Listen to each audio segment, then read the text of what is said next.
Bapak bilang video game itu mainan anak-anak. Tapi Tech and Tips bilang video game itu mainan bapak-bapak. Mana yang benar?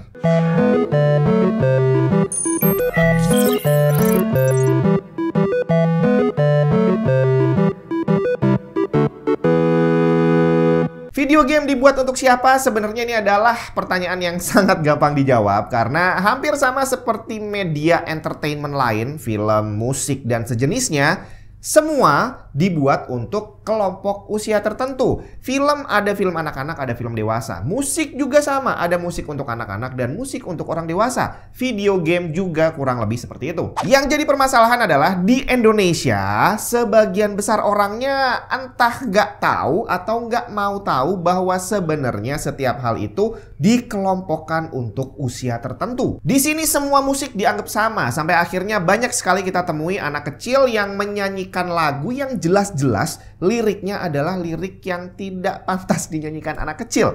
Tapi orang dewasa di sekitarnya bodoh amat dan hal itu dianggap lucu. Video game juga sama. Karena terlanjur dianggap sebagai mainan anak-anak, akhirnya bocil-bocil itu dilepas aja, dibiarin main tanpa ada pengawasan. Hasilnya ada banyak sekali kejadian anak-anak kita yang tumbuh tidak seperti harapan orang tuanya dan ujung-ujungnya yang disalahin video gamenya. Padahal yang salah adalah orang tuanya yang tidak mengontrol yang dimainin anaknya itu buat anak kecil atau buat orang dewasa. Nah, kita sebagai generasi pecinta teknologi yang paham akan hal ini, akan lebih baik kalau kita bisa ikutan berkontribusi, ngasih tahu ke teman-teman kita yang nggak tahu bahwa sebenarnya video game itu ada kelompok usianya. Tinggal kalau kita bicara tentang kelompok usia, ini agak berbeda di setiap negara. Jadi penentuan batas umur orang dianggap dewasa itu nggak sama di setiap negara. Salah satu contohnya adalah batas usia minimum untuk diperbolehkan membeli dan mengkonsumsi minuman beralkohol. Ada negara yang memberlakukan usia minimum 16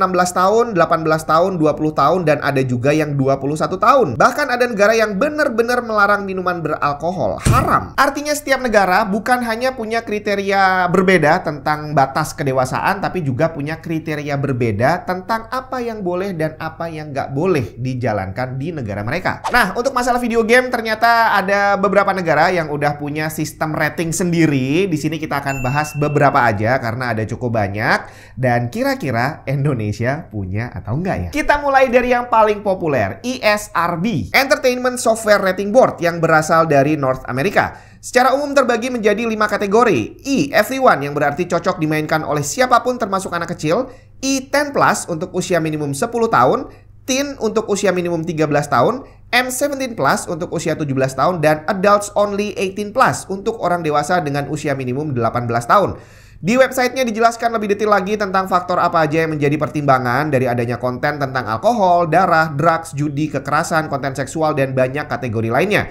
Selain itu, ESRB juga memberikan interactive element sebagai tambahan, yang artinya hanya sekedar informasi tapi tidak mempengaruhi rating. Di antaranya in-game purchase, biar orang tahu bahwa di dalam game itu kita bisa membelanjakan uang betulan. User interact, share location, dan unrestricted internet, yang berarti gamenya bisa mengakses internet tanpa batasan. Tapi dari semua sistem rating yang sudah disediakan, interaksi online antar player itu tidak bisa dikasih rating. Jadi bisa aja nih game online yang sebenarnya secara rating gamenya adalah E, artinya bisa untuk anak-anak, tapi di dalamnya ada interaksi online di mana kita bisa chatting sama orang lain. Nah, chatting ini nggak bisa dikontrol karena walaupun gamenya adalah game anak-anak, tapi begitu ada orang chatting yang ngomongnya agak rusuh dan nggak pantas didengerin anak-anak, ini tidak bisa dikontrol, bre. Dan untuk jenis interaksi online seperti ini biasanya dikasih warning yang dipasang di gamenya bahwa online interaction not rated by ESRB. Kalau kamu adalah orang tua yang ingin menjaga anak-anak kamu dari konten game yang tidak pantas, di website ESRB ada panduan untuk para orang tua tentang parental controls dan family gaming guide. Bukan hanya tentang bagaimana memilih game yang tepat, tapi juga termasuk bagaimana mengontrol pengeluaran dan juga pembatasan waktu bermain untuk anak. Selanjutnya PEGI, tapi kali ini bukan dari Cirebon.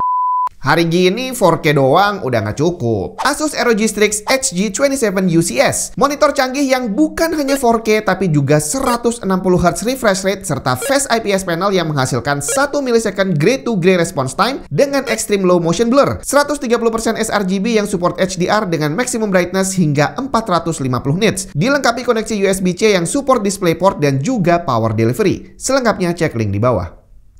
PEGI berasal dari Eropa, Pan-European Game Information. Di sini ada dua kategori yang ditunjukkan dalam bentuk label. Pertama yang pakai angka, maksudnya udah jelas adalah batas minimum usia. PEGI 3, 7, 12, 16, 18, dan PEGI tanda seru yang artinya Parental Guidance Recommended. Selain itu, deskripsi kontennya juga ditunjukkan dalam bentuk label yang nantinya akan dipasang di sebelah label angka. Ada violence, bad language, fear, gambling, sex, drugs, discrimination, dan in-game purchase. Kemudian masih sama seperti ESRB, ada satu halaman khusus untuk memandu para orang tua dalam mengontrol kegiatan gaming anak mereka. Dari saran sederhana, parental control tools, dan informasi berguna lainnya. Kemudian dari Asia, kita ambil contoh Korea yang juga punya sistem rating sendiri, GRAC, Game Rating and Administration Committee. Secara umum masih sama, ada klasifikasi berdasarkan usia dan juga content description yang ditunjukkan dalam bentuk label. Secara usia ada rating untuk all, semua usia, 12 tahun, 15 tahun, 19 tahun, serta kategori test dan non-profit. Sedangkan untuk content description ada sexuality, violence, fear atau horror, language, alcohol, tobacco and drugs, crime, dan gambling. Termasuk di websitenya dijelaskan juga tentang aturan dan penegakan hukum untuk sistem rating game ini. Kemudian Jepang sebagai salah satu negara pelopor video game juga punya sistem rating sendiri. Zero, Computer Entertainment Rating Organization. Kita kenal Jepang sudah memproduksi video game dari sejak tahun 80-an, tapi ternyata Zero baru ada di tahun 2002 dan terus diupdate sampai sekarang. Masih sama seperti lainnya, Zero punya sistem label. Cuma di sini untuk klasifikasi usia labelnya kurang informatif.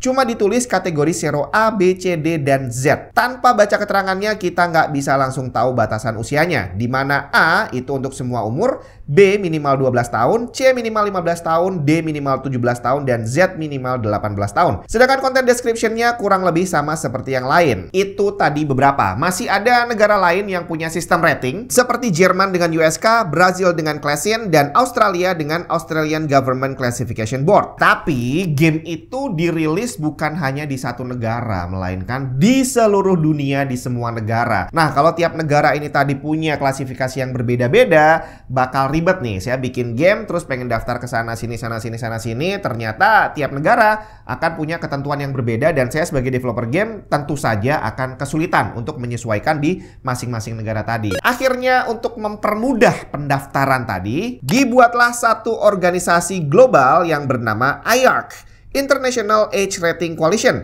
Dibentuk tahun 2013 untuk membuat sistem rating ini lebih simpel dan bisa digunakan secara global. Dan yang menjadi anggota penyusunnya ada 6 yang barusan kita bahas. Australia, Brazil, North America, Korea, Europe, dan Jerman. Nah, yang unik, IARC ini dia bukan membuat sistem rating sendiri, tapi hanya sekedar semacam pintu untuk pendaftaran. Jadi dari 6 negara tadi, daftarnya cukup satu aja di sini. Dan nantinya begitu kamu udah ngisi semua persyaratannya, data-data udah lengkap, dia akan otomatis ngirim ke 6 sistem rating tadi, dan kamu akan dapat label sesuai dengan kategori masing-masing negara yang menjadi anggota IARC. Di websitenya ada contoh layanan apa aja yang sudah comply dengan sistem rating yang mana, seperti Epic Store yang comply dengan 5 dari 6 sistem rating, Google Play yang comply dengan semuanya, Microsoft dan PlayStation Store yang juga sama, udah comply dengan semuanya, dan daftar ini seharusnya akan terus diupdate. Gimana dengan Indonesia?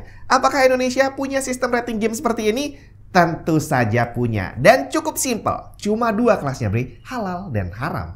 Tenang, bukan itu. Indonesia udah punya. Namanya adalah IGRS, Indonesia Game Rating System. Cuma sayangnya saat saya buka websitenya igrs.id, tulisannya currently on hold, we will be back soon. Saya udah tungguin 2 minggu masih kayak gitu aja. Jadi saya nggak tahu apakah sistem rating ini sudah diberlakukan atau belum. Kalau dari website Kominfo sih ditulis bahwa sistem rating ini sudah ada dari sejak tahun 2016, yang merupakan implementasi dari Peraturan Menteri Kominfo nomor 11 tahun 2016, di mana permainan interaktif elektronik dibagi menjadi kelompok usia 3+, 7+, 13+, 18+, dan SU, semua umur. Jadi kalau saya nunggu 2 minggu websitenya belum jadi, belum apa-apa. Karena tadi aturannya sudah diberlakukan dari tahun 2016. Artinya para game developer udah nungguin websitenya jadi dari tahun 2016. Jadi masih nggak tahu juga apakah sistem rating ini beneran sudah berlaku atau belum. Karena saya belum lihat ada game yang punya label sistem rating dari Indonesia. Atau mungkin pemerintah kita sedang menggodok sistem rating yang lebih baru lagi. Tenang, bukan halal haram, lebih simpel lagi, blokir atau non-blokir.